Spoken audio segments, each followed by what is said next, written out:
Welcome back to M&M Toy Vlog as we go down memory lane and show off our collection, the wife and I, as we continue with a series of Mego's World's Greatest Superheroes. Got ourselves a new background. This bad boy is the Mego Emerald City playset. We just thought it made a cool little backdrop so you don't have to stare at a plain white wall. Today we continue. Dun, dun, dun, dun. There she is, coming through the doors.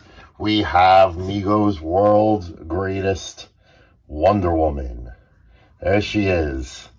Not the finest example of an adaptation of a DC Comics character, but we love her. There she is. Naked. No. Wonder Woman. If you were alive in the 70s, you knew a lot of the 70s were about Wonder Woman. And this is Mego's first Wonder Woman. It's made in 1974 in the first edition to Mego's World's Greatest Superhero line. They were called the Super Gals.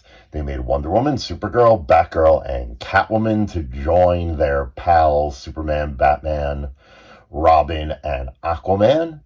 Wonder Woman at the time was on the Super Friends TV show, and she was about to get her own series starring Lynda Carter, which would change the course of Mego Wonder Woman history. Let's take a look at the accessories. Some of the Mego Wonder Women came with plastic red boots. These are silk screened on.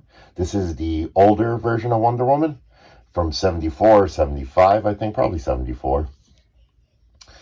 We have her bracelets also silk screened on. The blue has faded a bit. We have an entire bodysuit. For the life of me, I'm not sure why Mego went with the flesh-colored bodysuit clothing, whatnot, because, I don't know, it looks like she got skinned in the back and her spine is coming out or something.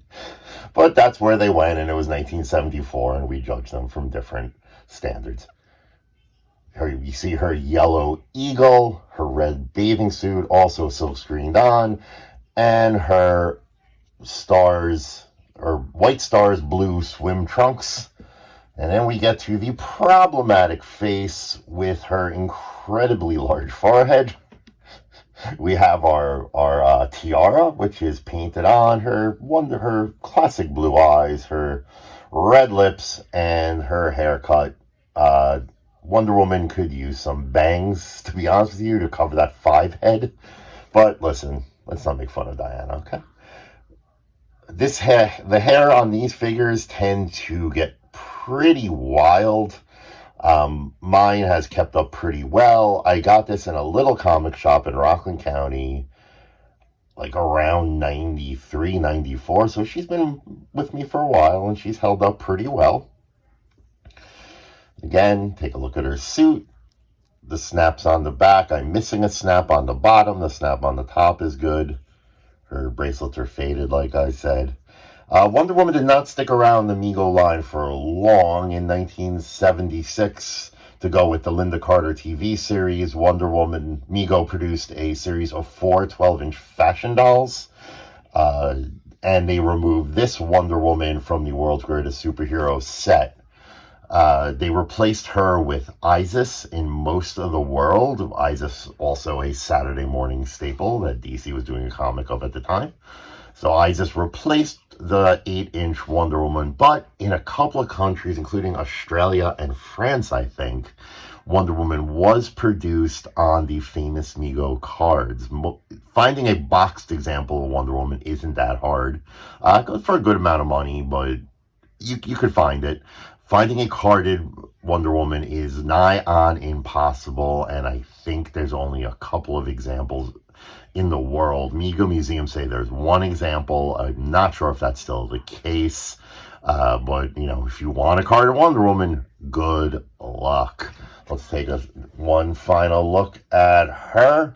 No accessories came with Wonder Woman. Some people think she had the lasso. She doesn't.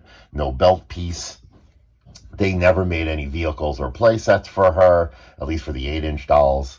No Invisible Jet, which would have been a dream come true, but alas. They did, however, make a Wonder Girl in the Teen Titans line, which we will be covering shortly. So take one last look at Princess Diana of Themyscira and her giant forehead, fighting for your rights in her nylon tights. Wonder Woman!